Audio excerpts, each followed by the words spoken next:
देखो प्रकाश विद्युत प्रभाव की जो समीकरण थी ना हमारी, जो कल निकली थी, उसे थोड़ा सा आगे बढ़ाते हैं। एक निरोधी विभव होता है, संस्थापक विभव, स्टॉपिंग पोटेंशियल।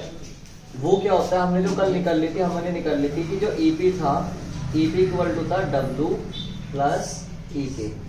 प्रकाश विद्युत प्रभाव की समीकरण अगर हम यहाँ से बात करें ईके की, तो ईके इक्वल टू आ गया था आपके पास ईपी माइनस के डब्ल्यू, और ईपी इक्वल टू था एच न्यू माइनस के एच न्यू जी। ठीक है, और हम यहाँ बात करें तो यहाँ पे ईके इक्वल टू आपके पास आ चुका था, एच कॉमन आ गया था, यानी कि न्यू माइनस के न्यू जीरो। कल मैंने इसके प्रभाव के नियम बता देते ना, समझा देते कि निगेटिव होगा या नहीं होगा। और यहाँ पर कहीं भी गतिज ऊर्जा इंटेंसिटी यानी कि तीव्रता पर निर्भर नहीं करती, बस वो निर्भर करती है आपतित प्रकाश की तीव्रता पर। ठीक है, अगर हम बात करें यहाँ से ईके बराबर हमारे पास फॉर्मूला था half m v square equal to h nu minus के न्यू नोट। कभी कभी हम v को जो होता है वो मैक्सिमम भी लिख देख रहे हैं, अधिकतम, तो यहाँ v मैक्सिमम भी लगा देख रहे हैं, v मैक्सिमम। अब एक बात बताओ, गतिज ऊर्जा किसके कारण चल रही है, यानी कि इसके कारण चल रही हुई गतिज ऊर्जा जो होती है, अगर इलेक्ट्रॉन ना चले, जब इलेक्ट्रॉन नहीं चलनेंगे तो धारा नहीं चलनेगी, जब इलेक्ट्रॉन नहीं चलनेंगे तो धारा नहीं चलनेगी। अब धारा ना चलने का मतलब यानी कि इलेक्ट्रॉन ना चलने का मतलब उसका जो पोटेंशियल था वो क्या हो गया, स्टॉप हो गया। देखो समझो, धारा जो चलती थी मैंने तुम्हें बताई थी, फ्री इलेक्ट्रॉन के कारण चलती है या फ्री आयन के कारण चलती है, या फिर जो पोटेंशियल डिफरेंस होता है, मैं इंग्लिश में थोड़ा बता रहा हूँ, विभवांतर के कारण धारा चलती है। मैं तुम्हें कई बार बता लिया, अगर इधर कोई बंदा है, ये वाला बंदा है, इस पे तुम 5 न्यूटन का फोर्स इधर लगा रहे, 5 न्यूटन का इधर लगा रहे, ना तो इधर जाएगा ना इधर जाएगा, वहीं का वहीं रहेगा। अगर आप 10 न्यूटन का इधर लगा रहे और 7 न्यूटन का इधर लगा रहे, तो 3 न्यूटन के फोर्स से इधर को मोशन करना स्टार्ट कर देगा, यानी कि डिफरेंस। तो ऐसे पोटेंशियल डिफरेंस के कारण चलता है। तो हम जो पढ़ रहे हैं वो पढ़ रहे हैं निरोधी विभव, यानी कि स्टॉपिंग पोटेंशियल, इंग्लिश में जो बोलते हैं, या संस्थापक विभव बोल देते हैं। यानी कि जब इलेक्ट्रॉन उत्सर्जित तो हो बट गतिज ऊर्जा ना चले, उसमें गतिज ऊर्जा 0 हो जाए, तो जो गतिज ऊर्जा होती है वही क्या होती है, हमारी निरोधी विभव होता है, स्टॉपिंग पोटेंशियल होता है। इट मीन्स अगर हम बात करें इसकी निरोधी विभव की, छोटा सा टॉपिक है निरोधी विभव या संस्थापक विभव, स्टॉपिंग पोटेंशियल। इससे जल्दी समझ में, निरोधी विभव समझ आएगा, लेकिन स्टॉपिंग से जल्दी समझ जाएगा तुम। स्टॉपिंग यानी कि रोक देने वाला पोटेंशियल होता है विभव, जो रोक दे, धारा को रोक दे, यानी कि गतिज ऊर्जा 0 हो जाए। अब गतिज ऊर्जा वो होती है ऋणात्मक विभव होता है, वैसे तो जो निरोधी विभव होता है वो क्या होता है, ऋणात्मक विभव, इसे हम बोलते हैं ऋणात्मक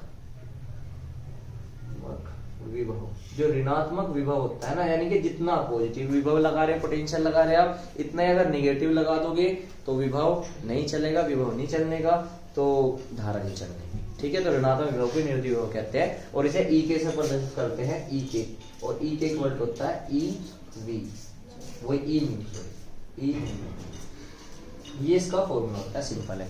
कभी कभी पूछने को आ जाता है कि निरोधी विभव स्टॉपिंग पोटेंशियल क्या है, यानी कि स्टॉपिंग पोटेंशियल वो है किसी परिपथ का या प्रकाश विद्युत प्रभाव में ऋणात्मक विभव को निरोधी विभव कहते हैं। इसे ईके से प्रदर्शित करते हैं, उसका फॉर्मूला क्या हो गया हमारे, ईके बराबर ईवी, ई न्यू 0। ये न्यू है, कल वाला जो था ई न्यू 0, क्योंकि आपको यही जो होता है यही निकल कर आता है। ठीक है, ई न्यू 0। अब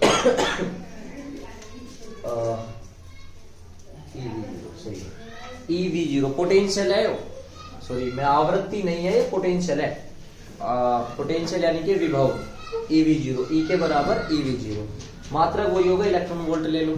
ठीक है, अब इसमें लिखो निरोधी विभव के बारे में लिखो, हाँ हेडिंग लगाओ, उसके बारे में लिखो।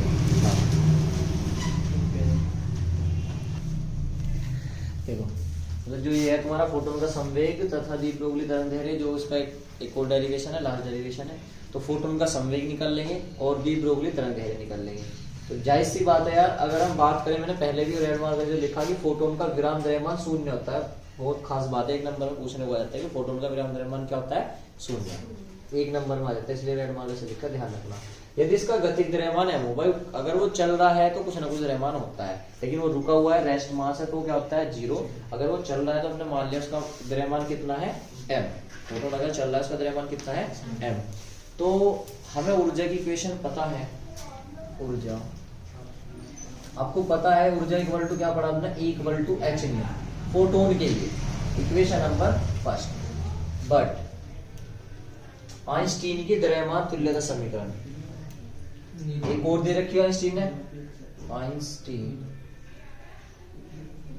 की द्रव्यमान ऊर्जा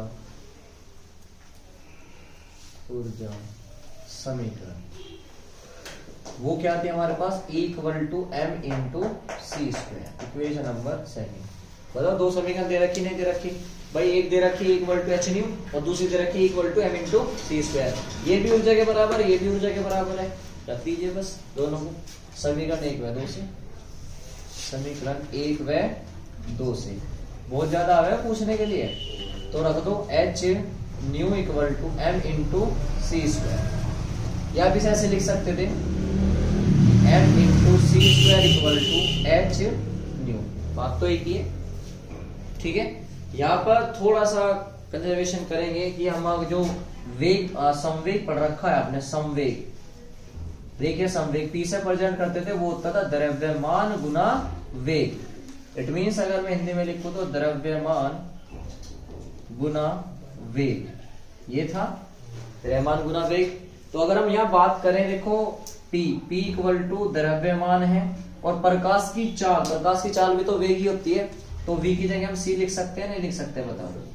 P equal to m into c नहीं हो सकता क्या भाई, संवेग का आपने फॉर्मूला पढ़ रखा, संवेग बराबर द्रव्यमान गुना वेग, तो द्रव्यमान गुना वेग v ही तो c है, v ही तो c होता है, प्रकाश की चाल है।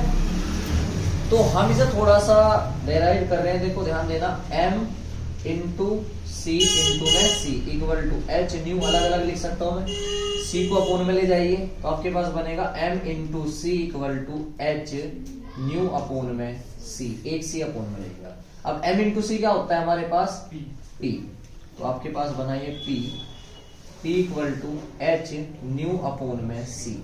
यहां तक समझ में आती है बातें, p equal to h nu upon में सी। अब आपके पास दूसरा फॉर्मूला है, और वो फॉर्मूला ये है कि आपने देखा होगा कि c इक्वल टू होता है nu lambda, c equal to nu lambda. अगर मैं बात करूं यहाँ पर लैम्डा को इधर ले जाऊं और c को इधर ले जाऊं, देखो लैम्डा को मैं इधर ला रहा हूं, तो c अपोन में लैम्डा इक्वल टू न्यू, और अगर c को अपोन में ले जाता हूं तो c upon 1 upon lambda equal to nu upon में c। देखियो आवे क्या बात है समझ में यहां तक भाई, c equal to nu lambda, c को यही छोड़ा, लैम्डा को अपोन में ले आया, यानी कि c अपोन में लैम्डा इक्वल टू न्यू, और अगर यहां से c को मैं इधर ले जाऊंगा तो गुना की चीजें भाग में, तो न्यू अपोन में c, यानी कि 1 upon lambda equal to nu upon में c। इट मींस अगर आप चेक करोगे तो न्यू अपोन c बराबर क्या रखा जाएगा, 1 upon lambda. It means p equal to h upon में लैम्डा। ये आपके पास फॉर्मूला आता है, क्योंकि इसमें संवेग भी है और डी ब्रोगली तरंगदैर्घ्य, इट मींस लैम्डा भी है। या हम ये भी लिख सकते हैं, या करके लैम्डा इक्वल टू लैम्डा को इधर ले जाएं, p को अपोन में ले जाओ, h अपोन में p। यहाँ पर एक बात समझने की है आप लोगों के लिए, क्या कि जो h है वो प्लांक नियतांक है, p संवेग है, लैम्डा तरंगदैर्घ्य है। आती है इतनी बातें समझ में। अब कुछ छोटे छोटे से डेरिवेशन है इसके, इसी में एक पार्ट बन जाता है कि द्रव्यमान निकालने, गतिक द्रव्यमान क्या होगा, ऊर्जा कैसे निकल सकती है, वो अलग अलग हम डेराइव कर सकते हैं। फिलहाल यहाँ तक समझ में आना चाहिए आपके, क्लियर है यहाँ तक, आगे चलते हैं। तो मैं इसका आगे का पोर्शन इधर करता हूं, हम यहाँ पे चलते हैं। सिंस P इक्वल टू, मैं लिख देता हूँ, चलो गतिक द्रव्यमान के लिए, गतिक द्रव्यमान, कभी कभी पूछ लेता है गतिक द्रव्यमान के लिए कैसे निकाल लोगे आप, m आपको निकालना है गतिक द्रव्यमान। तो आप यहीं आ जाए, P equal to h upon में लैम्डा। सिंस आप जानते हो P equal to h upon lambda, और P इक्वल टू अभी आपने देखा m इंटू सी होता है, तो P की जगह क्या रखेंगे आप, m into c equal to h upon में लैम्डा। साइड में लिख के दिखा दें कि P इक्वल टू होता है m इंटू सी। अब m निकालना आपको, c को अपोन में ले जाए तो m इक्वल टू क्या बन जाएगा, h अपोन में c लैम्डा। और ये गति द्रव्यमान का इसका फॉर्मूला है। ठीक है। और अगर एनर्जी की बात करो संवेग के पदों में, अगर एनर्जी की बात करते हैं हम संवेग के पदों में, तो देखो आप इस वाली इक्वेशन पे आ जाओ, फ्रॉम सेकंड पे, सेकंड इक्वेशन पे। तो हम क्या कर रहे हैं यहाँ पे, equation number second from second, मतलब यहाँ से आप बहुत सारे फॉर्मूले बना सकते हो। मेरा कहने का मतलब है एनर्जी और संवेग में, संवेग के लिए आप संवेग के लिए निकाले फ्रॉम सेकंड। सेकंड है आपके पास E equal to m into c square. और अगर मैं यहां से बात करूं equal to m into c square बन रहा है फॉर्मूला, इसको ऐसे ड्राइव कर सकते हो, m equal to E equal to m into c into c. m into c क्या होता है, p, तो E इक्वल टू क्या बन जाएगा, p इंटू सी। ये आपके पास फॉर्मूला बनता है, या इसे आप जैसे लिख सकते हो p equal to E upon में c। ये भी हमारा क्या है, प्रूफ, ये भी हमारा प्रूफ है। और यहाँ तक भी हमारा, ये 3 प्रूफ हो गए इसमें। ठीक है। कुछ चीजें हैं उसके लिए मैं कुछ आपको बताता हूँ। ये डेरिवेशन तो पूरा हो गया, अब कुछ चीजें बताता हूँ मैं आपको। चलो पहले इसे नोट करो तब बताता हूँ आगे। देखो मतलब जो बताना था वो क्या है, जैसे आपके पास ऊर्जा का फॉर्मूला है E equal to h nu. आपने पहला फॉर्मूला पढ़ा था कि E equal to h nu. फिर हमने ये पढ़ा था कि न्यू इक्वल टू होता है C upon lambda. It means आप यहाँ रखेंगे कि H nu equal to C upon में लैम्डा। तो हम इसे थोड़ा सा सोल्व करते हैं, एक छोटा सा फॉर्मूला लेके आते हैं। वैसे हमें पता है कि ऊर्जा यहाँ पर जूल में है, C मीटर पर सेकंड में, लैम्डा मीटर में है और H प्लैंक कांस्टेंट है, यानी कि स्थिर होता है। अगर हम यहाँ थोड़े से डेराइव करें, इसको इनकी वैल्यू रखें कि वेयर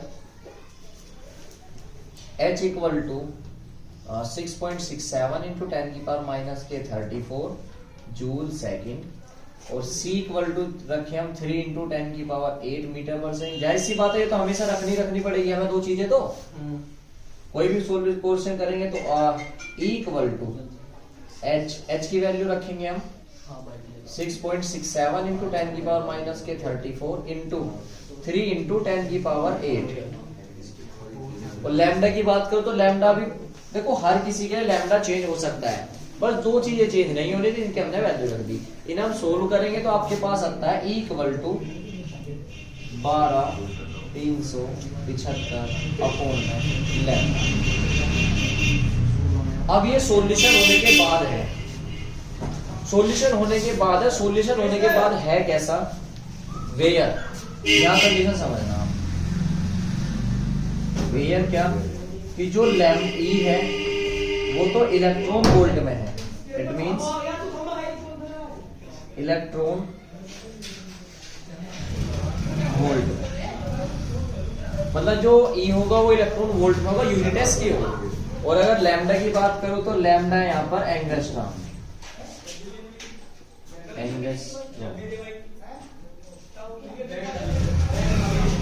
एंगस्ट्रॉम। ठीक है।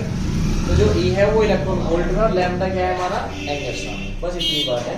E equal to 12,375 upon lambda. E हमारा होना चाहिए इलेक्ट्रॉन वोल्ट में और लैम्डा होना चाहिए एंगस्ट्रॉम में। ठीक है। और यहाँ पर जो फॉर्मूला था E होना चाहिए जूल में, लैम्डा होना चाहिए मीटर में। मतलब जब हम क्वेश्चन करेंगे तो हम ये वाला फॉर्मूला लगा लेंगे, चाहे ये वाला लगा लो। बस शर्त ये है कि यहाँ पर E जो होगा वो जूल में होगा, यहाँ जो E होगा वो इलेक्ट्रॉन वोल्ट में होगा। और अगर हम बात करें इसकी एक इलेक्ट्रॉन वोल्ट को चेंज करने के लिए, कि 1 इलेक्ट्रॉन वोल्ट को जूल में चेंज करने के लिए, तो अब इलेक्ट्रॉन का जो मास होता है 1.6 आवेश 1.6 इंटू 10 की पावर माइनस के 19 कूलम, इससे वो कर रहे जूल में चेंज हो जाएगा। मतलब एक इलेक्ट्रॉन वोल्ट को 1.6 इंटू 10 की पावर माइनस के 19 से मल्टीप्लाई करो तो जूल में चेंज हो जाएगा। ये फॉर्मूला बनाया हमने, ठीक है, आसान करने के लिए चीजें। तो एक तो ये नोट रखना है आपको। ऐसे दूसरा हमारे पास W का फॉर्मूला था, W बराबर होता है H C अपोन में लैम्डा 0। तो वहां पर W इक्वल टू ये आएगा 12,375 अपोन में लैम्डा 0। ये आपके पास दूसरा फॉर्मूला है। इतनी बात समझ में आती है। और W हो गया, और यहाँ पे ऐसे ही लिख देता हूं मैं कि W और E इलेक्ट्रॉन वोल्ट में है, लैम्डा 0 या लैम्डा एंगस्ट्रॉम। ये तुम्हें 2 फॉर्मूले याद रखने, बाकी जितने फॉर्मूले मैं कल लिखवा दूंगा और इसके न्यूमेरिकल कल खत्म हो जाएंगे, एक ही दिन के न्यूमेरिकल कर लो।